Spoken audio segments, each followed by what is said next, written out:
Bismillahirrahmanirrahim. Alhamdulillahirabbil alamin wassalatu wassalamu ala asyrofil mursalin Sayyidina Muhammadin wa ala alihi wa sahbihi ajma'in.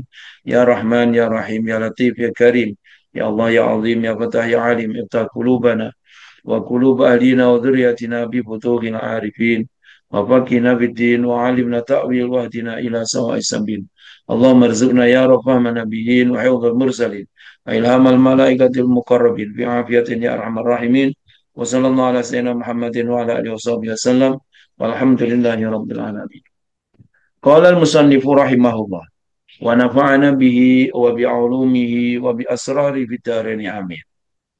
Baik, ikhwan akhwat yang dirahmati Allah Subhanahu wa taala, kelanjutannya perkongsian kita keistimewaan-keistimewaan di antara keistimewaan yang Allah berikan kepada manusia yang kesembilan.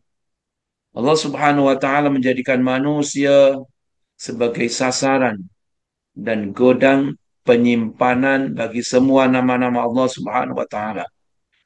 Ya, nama-nama Allah Subhanahu wa taala. Kalau dalam Al-Qur'an disebutkan walillahil asmaul husna, Allah mempunyai nama-nama yang indah. Ya. Kalau dalam hadis disebutkan innalillahi tis'an wa tis'ina isman. Bagi Allah 99 nama. Tapi hakikatnya masih banyak lagi nama-nama yang lain. Maka disebutkan oleh Hadratus Syekh radhiyallahu an, manusia adalah merupakan sarana dan gudang penyimpan. Ya, dalam diri manusia menyimpan semua nama-nama Allah. Ada sebagian manusia mungkin dua tiga nama Allah tersemai dalam dirinya. Dia seorang yang pemaaf, dia seorang yang peramah, dia seorang yang senantiasa syukur. Nah itu. Ya. Dalam diri manusia terdapat 99 ya, nama dari nama Allah Subhanahu wa taala. Ini kalau yang ikut dalam hadis yang biasa kita dengar. Walillahi inna lillahi tis'an wa tis'ina isman. Bagi Allah 99 nama. Yang semuanya itu tersimpan dalam siri rahasia manusia tersebut. Nanti kita masing-masing tepuk dada, tanya diri masing-masing. Dalam diri saya itu terdapat berapa sifat Allah, berapa nama Allah. Ya. Nanti semua tanya diri masing-masing. Tak payah nak bilang dengan orang lain. Kita tanya pada diri. Saya ini ada berapa? Dalam diri saya ada nama-nama Allah itu ada berapa? Nah ini. Baik. Kemudian siri rahasia itu akan nampak melalui zahirnya. Kan? Zahirnya. Sebab az-zahir yadullu alal batin. Ya, zahir menunjukkan keadaan batin. Az-zahir mir'atul batin. Zahir merupakan cerminan batin. Maka itu siri rahasia itu akan nampak melalui zahirnya sesuai dengan apa yang telah ditetapkan pada zaman azali. Ya. Semua Allah sudah bagikan kepada kita masing-masing. Ya, sesuai dengan ketentuan Allah Subhanahu wa taala. Kita tak tahu ada berapa nama Allah yang ada pada diri kita, kita tak tahu. Ya. Baik, contoh, sebagian dari mereka ada yang nampak baginya nama Ar-Rahim, kan? Orangnya penyayang, kan? Memang dalam dirinya, dalam siri rahasianya itu tersemai sifat ataupun nama Allah Ar-Rahim. Maka dia itu penyayang. Ini. Sebagian yang lain berupa Al-Karim, pemurah. Oh, pemurah. Ya. Kalau ada sedikit apa saja, derma dia tak lokek langsung, dia pemurah betul. Nah ini. Sebab Allah kan sifatnya Ar-Rahim, Allah sifatnya pemurah, kan? Walaupun orang yang maksiat kepadanya tetap dikasih, diberikan nikmat, beri rezeki, kan? Kemudian sebagian yang lain berupa Al-Halim, sabar lagi pemurah, ya. Dia penyabar, dibully macam mana pun penyabar aja. Dicakap macam mana pun penyabar aja. Tak apa. tak apa hatinya. Ya. Kesabaran dalam hati itu akan ternampak dari zahirnya. Dia tak pernah komplain, dia tak pernah mengadu, contoh. Kemudian sebagian yang lain berupa al-mutakabbir yang sombong. Allah salah satu nama Allah al-mutakabbir. Maka ada sebagian orang yang sombong.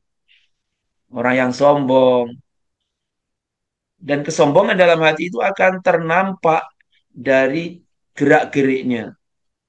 Orang Jawa bilang dia bersifatan adigang, adigung, adiguno. Ya, adigang sombong karena ada kedudukan dia sombong, karena dia merasa lebih pandai dia sombong, ya, karena dia merasa lebih apa namanya lebih berpengalaman dia sombong. Nah ini sombong adigang, adigung, adiguno itu. Kemudian sebagian yang lain berupa al-muntakim, membalas dan menyiksa. Oh, ini perangainya memang kejam. Orang ini perangainya kejam. Orang menganiaya sedikit aja, oh membalasnya 10 kali ganda. Contoh lah, perangainya memang perangainya kejam. Suka membalas, suka menyiksa. Nah ini. Sebagian yang lain berupa ya al-basit yang melapangkan. Nah, Ustadz Abdul Basit, hambanya zat yang melapangkan. Berarti lapang, dadanya lapang. Ya, ini. Sebagian yang lain berupa al-qabid, penggenggam. Ya, penggenggam. Kalau Allah Subhanahu wa taala yang menggenggam semuanya dalam genggaman Allah. Ada sebagian manusia itu maunya nak menggenggam, semua nak dikuasai. Kalau Allah memang layak, Allah maha segala-galanya, al-qabid. Roh kita pun digenggam oleh Allah. Apapun semua dunia memang milik Allah, semua digenggam oleh Allah. Tapi manusia, kita nak genggam apa? Tapi begitulah Allah Subhanahu wa taala, kan? Allah Subhanahu wa taala letakkan dalam dirinya sifat itu sehingga dia dalam apa jua ingin menggenggam. Maka itu ikhwan akhwat, dalam dalam apa namanya? Dalam eh, apa? Khususnya dalam waktu munajat yang pertama, ya. Munajat yang pertama itu. Apa yang kita minta dalam munajat yang pertama? Ya, contoh di sini. Ya. Dan anugerahilah kami hati yang lapang, selalu bersyukur, sabar, tabah, ridho, penuh sehat walafiat, serta naungi dan lindungi kami dari segala ujian. Nah, tadi itu. Cobaan, keburukan, kejahatan, kan? Dan seterusnya. Nah, ini. Jadi, minta dibersihkan hatinya daripada sifat yang tak baik. Kemudian memohon kepada Allah untuk hatinya dihiasi dengan sifat-sifat yang baik tadi itu. Sifat pemaaf, sifat sabar, sifat ridho, dan lain sebagainya. Kan? Dan itu yang ditarbiahkan oleh Hadratus Syekh kepada kita. Kan? Kita tak nak kita kita yang apa kita ingin yang kita inginkan adalah kita mendapatkan keridhaan Allah, kita mendapatkan surganya Allah, kan? Maka di antara perkara yang menjadi penghalang kita untuk mendapatkan surganya Allah adalah adanya sifat mutakabbir, sifat sombong.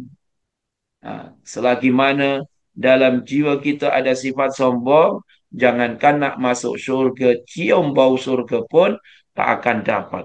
Nah ini.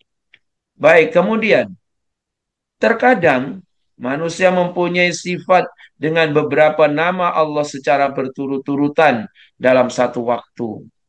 Dia seorang yang penyabar, ya. Dia seorang yang bijaksana, dia seorang apa namanya, yang loman, dermawan, kan? Dan itu semua ada pada diri Rasulullah Sallallahu Alaihi Wasallam. Semua nama-nama Allah, ya, kecuali Al-Mutakabbir, sifat-sifat yang baik semua ada pada diri Rasulullah Sallallahu Alaihi Wasallam. Mungkin kalau dalam diri kita itu tak tahulah ada berapa. Maka itu kita tepuk dada, tanya diri kita masing-masing. Dalam diri saya ini ada sifat apa ya? Saya ini pemaaf ke atau pendendam? Saya ini penyabar ke atau tidak? Saya ini senantiasa syukur ke ataupun kufur nikmat? Kan? Semuanya kita tanya diri kita masing-masing. Kemudian kalau kita dah tahu merasa diri saya ini ada sifat-sifat yang tak baik, nah, kita memohon kepada Allah. Allahumma tahhir qulubana an kulli wasfin yuba'iduna an musyahadatika ya Allah. Tahhir qulubana, bersihkan hati kami ya Allah dari semua sifat-sifat yang menjadikan sababiyah, yang menjadikan penghalang untuk kami dapat melihat zat-Mu ya Allah. Sifat-sifat yang tak baik tadi itu. Kemudian kita memohon kepada Allah untuk hati kita dihias dengan sifat-sifat yang baik.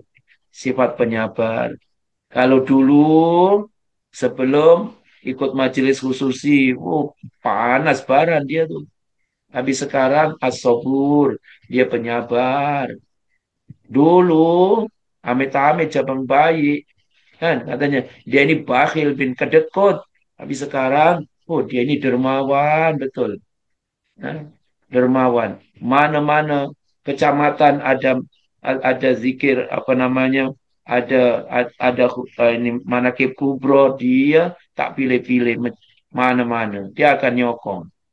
Apalagi kalau khol akbar. Nah, contoh lah. Nah, ini contoh aja. Maka kita kena tepuk dada, tanya diri kita masing-masing. Baik, ini kena hati-hati yang akan datang nih.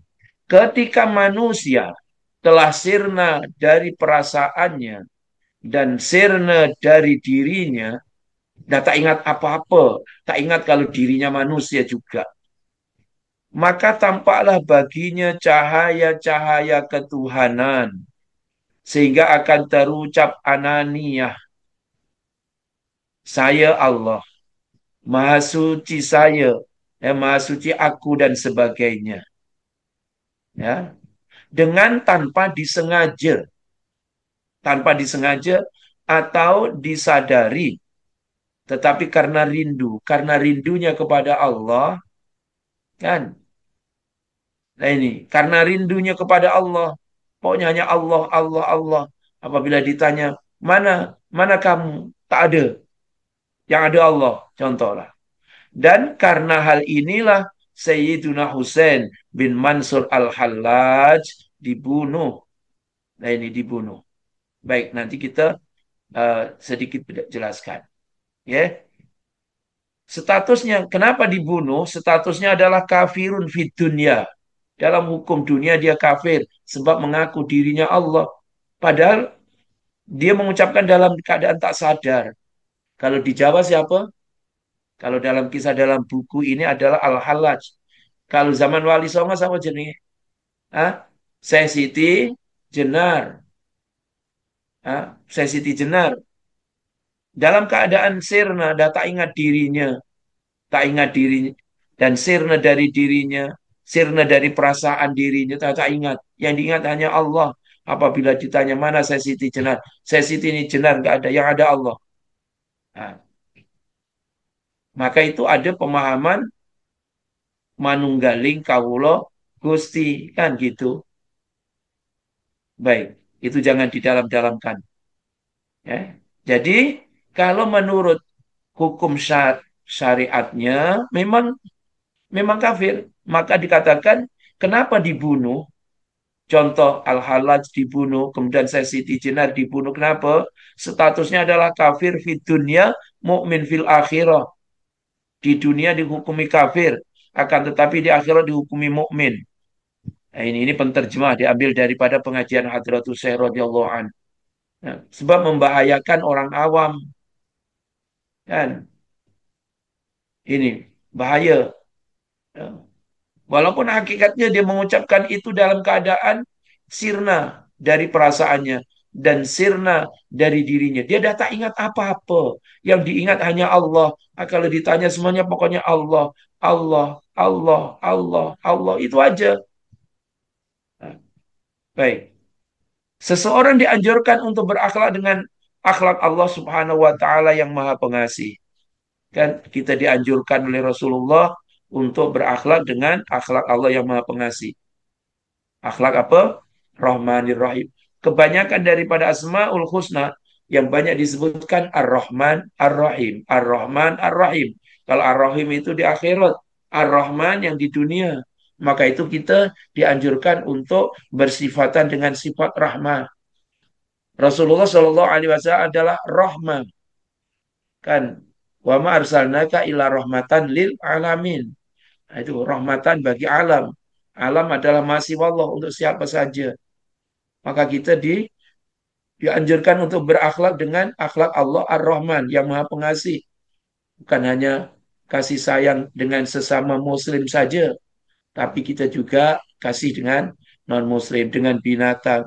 Jangankan sesama manusia, dengan binatang pun kita suruh kasih. Kan? Baik, kita tambah sedikit. Diriwayatkan bahwa Rasulullah Shallallahu Alaihi Wasallam bersabda, berakhlaklah dengan akhlak-akhlak Allah yang Maha Rahman. Baik, di sini Hadratus Syekh radhiyallahu an jelaskan begitu lebar, ya. Tapi kata Hadratus Syekh radhiyallahu an, Hadratus Syekh radhiyallahu an berkata, semakna dengan hadis ini apa yang dikemukakan oleh Al-Imamul Ghazali radhiyallahu an dalam kitab Al-Maqsadul Asna fi Syarhi Asmaul Husna dari hadis Nabi yang bermaksud berakhlaklah dengan akhlak-akhlak Allah. Nah, dan sabdanya yang bermaksud sesungguhnya Allah memiliki 117 akhlak. Ya, Allah mempunyai 117 akhlak. Barang siapa berbudi pekerti dengan salah satunya, maka ia akan masuk surga. Hadis riwayat Imam Baihaqi dalam Syu'abul Iman dan Imam At-Tirmidzi dan Abu Ya'la dalam Musnadnya dari Sayyidina Utsman bin Affan. Imam Jalaluddin Asyuti radhiyallahu anhu berkata hadis ini adalah hadis hasan. Nah ini, jadi kita disuruh dianjurkan untuk oleh Rasulullah kita disuruh berakhlak dengan akhlaknya Allah Ar-Rahman. Kemudian tadi disebutkan apa? Dalam Al-Maqsadul Asna, Allah mempunyai 117 akhlak. Nah, baik, 117 akhlak. Jadi mana salah satu lah kita. Ya, siapa yang Allah dalam azali, Allah Subhanahu wa taala takdirkan si fulan itu bersifat Rahman, maka dalam kehidupannya dia penyayang. Ya, ada yang sifatnya bengis, kan? Ada sifatnya apa namanya yang merusak dan lain sebagainya. Baik. Imam Hakim At-Tirmidzi ya juga meriwayatkan dari Sayyidina Utsman bin Affan radhiyallahu anhu, dia berkata, saya mendengar Rasulullah Shallallahu alaihi wasallam bersabda, sesungguhnya Allah Subhanahu wa taala memiliki 117 akhlak. Barang siapa berbudi dengan salah satunya, maka ia akan masuk surga tanpa hisab. Sahabat bertanya, jelaskan hal itu kepada kami. Beliau radhiyallahu an menjawab, di antaranya apa? Menahan atau meredam amarah. Contoh, siapa yang sifat sabar, dia tak mudah marah, ya. Dia dia menahan kemarahan sebab siapa yang mampu menahan kemarahan dan memaafkan orang adalah salah satu sifat orang yang muttaqin. Kan? Alladzina apa namanya? Wal kadhiminal ghaidha wal afina anin nas wal kadhiminal ghaidha, menahan kemarahan. Padahal dia boleh kalau nak marah sebab dia atasan, tapi dia menahan kemarahannya. Wal afina anin nas, dan dia memaafkan. Sifat Allah kan pemaaf, sebesar apapun, sebanyak apapun dosa kita, kalau kita minta keampunan kepada Allah, Allah akan maafkan. Kan? Maka itu dijelaskan tadi apa? Siapa yang bersifat dengan salah satu akhlaknya Allah tadi, maka akan masuk surga. Allah maj'alna minhum. Moga-moga kita dijadikan di antara hamba-hamba Allah yang berakhlak dengan salah satu akhlaknya Allah Subhanahu wa taala tadi. Kemudian, ya, beliau beliau Shallallahu alaihi wasallam menjawab menahan atau meredam amarah, ya, memberi maaf ketika mampu membalas. Dia mampu nak membalas, tapi dia wal'afina anin nas, dia memaafkan. Kemudian menyambung persaudaraan yang terputus. Ya. Dia walaupun orang memusuhinya, tapi dia tetap menyambung silaturahim. Kan walaupun dia ini sebagai orang yang lebih tua contoh. Saya tak salah, dia yang salah Ustaz. Dia yang kena datang ke saya. Tak, dia tak sifat seperti itu. Nah, dia mengalah, dia memaafkan. Nah ini, dia tak melihat dirinya yang lebih tua. Saya kan abang lum, saya kan abang yang paling tua. Adik saya lah yang harus datang kepada saya. Apa salahnya kita mengalah? Kita memaafkan adik kita, contoh. Kemudian bersikap sabar dan murah hati kepada orang yang jelek budinya, kan? Allah ini bersabar, kan? Kemudian tenang ketika ada kesempatan untuk gegabah, ya. Dia dapat melakukan dengan kekerasan, tapi dia tenang. Memenuhi janji ketika ada kesempatan untuk ingkar. Ada kesempatan untuk ingkar. Boleh gitu. Boleh aja kalau dia nak ingkar, tapi dia lebih memenuhi janji. Kenapa? Sebab dia ingin mencontoh salah satu sifatnya Allah adalah la yukhliful mi'at. Innallah la yukhliful mi'at. Allah tak pernah ingkar janji. Maka dia ingin mencontoh seperti sifatnya Allah itu. Tak pernah ingkar janji. Memberi makan kepada orang yang lapar, kan? Wa at'imut ta'am, kan? Ke memberikan makan, memberi makan berarti apa? Membantu orang yang memerlukan. Mau memberi ketika dirinya kikir, memaksa, kan? Walaupun apa yang ada dia akan usaha untuk memberi. Memperbaiki ketika dirinya rusak, ya, ingin memperbaiki. Mengampuni orang lain yang berbuat salah. Kan? Wal afina anin nas tadi itu. Ya, siapa yang tak ada kesalahan? Ya, dengan kita siapa di antara kita yang tak ada salah? Semua ada salah. Kan? Tapi karena ingin mencontoh sifatnya Allah, Allah Maha Pemaaf, dia pun ingin memaafkan kepada mereka-mereka yang berbuat salah kepadanya. Lemah lembut kepada orang yang berbuat zalim dan sewenang-wenang. Lemah lembut, ya, dengan kasih sayangnya, dengan lemah lembutnya, kan? Nah ini. Kemudian menerima permohonan maaf. Ah, kan? Menerima permohonan maaf. Allah Subhanahu wa taala suka apabila seorang hamba itu mohon maaf kepadanya. Kan?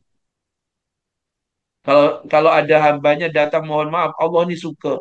Allah tak pernah bosan apa namanya atas permohonan maaf hambanya. Lain dengan manusia, kan. Kalau manusia buat salah, kemudian maaflah. Oke, untuk kali ini aku maafkan. Datang kedua kesalahan kedua, minta maaf lagi. Oke, aku maafkan. Yang ketiga agak-agak apa? Buat kesalahan yang sama, datang yang ketiga minta maaf. Untuk sekarang tiada maaf bagimu. Contoh, Allah pernah. Allah tak pernah mengatakan tiada maaf bagimu. Selagi mana kita masih hidup, kan Allah akan menerima permohonan maaf kita. Allah akan menerima permohonan taubat kita malam yughorgir. Selagi mana roh belum sampai anak tekak. Kan? Allah tetap akan membuka pintu kemaafannya. Menampakkan kebenaran, berpaling dari tempat kebatilan dan kebohongan, dan tidak terus-menerus dalam kebatilan. Biasa, karena kita ini masih mempunyai nafsu, maka kadang-kadang kita pun terjerumus juga kepada perkara yang yang batil itu. Kemudian kita minta maaf lah selepas itu. Bukan kita apa namanya eh, senantiasa di tempat kebatilan, bukan senantiasa di tempat kebatilan, ya. Suatu saat terjerumus ke situ, minta ampun ya Allah, ampunkan saya ya Allah, semalam tersilap ya Allah. Tak mampu menguasai godaan nafsu saya ya Allah. Ah, nanti sadar, minta maaf. Kemudian suatu saat terlepas kontrol, dikuasai oleh setan lagi, terjerumus lagi, minta maaf lagi lah, ya segitu saja. Nah ini, maka itulah yang kita mohon kepada Allah Subhanahu wa taala. Moga-moga Allah memberikan kekuatan kepada kita. Ya, maka itu di antaranya yang Rasulullah pohonkan apa? A'inna ala zikrika wa syukrika wa husni ibadatika. Nah, ini memohon kepada Allah supaya apa dapat mensyukurinya, untuk mengingatinya, untuk memperbaiki ibadah kepadanya. Memohon kepada Allah supaya hati kita dihias oleh Allah dengan akhlak-akhlak yang baik, dengan akhlak-akhlak Rasulullah Shallallahu Alaihi Wasallam, sebab ah, Rasul Allah Subhanahu Wa Taala memuji Rasulullah, lakot kana apa namanya, apa namanya, eh, akhlak yang indah itu, apa namanya, ayatnya, ya. Jadi Rasulullah Shallallahu Alaihi Wasallam dipuji oleh Allah Subhanahu Wa Taala, mempunyai akhlak-akhlak yang indah. Apabila Sayyidah Aisyah radhiyallahu ditanya macam mana akhlak Rasul, karena khuluquhul Quran, akhlaknya Rasul adalah akhlak Al-Quran. Maka moga-moga kita sentiasa terus memohon kepada Allah, ya Allah, bersihkan jiwa kami dari sifat-sifat yang tak baik dan hiasilah jiwa kami dengan sifat-sifat yang mahmudah, sifat-sifat yang dipuji, yang akan membawa keselamatan dunia sampai akhirat kelak, insya Allah. Amin ya rabbal alamin. Itu sajalah ikhwan akhwat apa yang boleh dikongsikan, ya. Nanti masih panjang lagi insya Allah, akan kita sambung pada minggu hadapan insya Allah.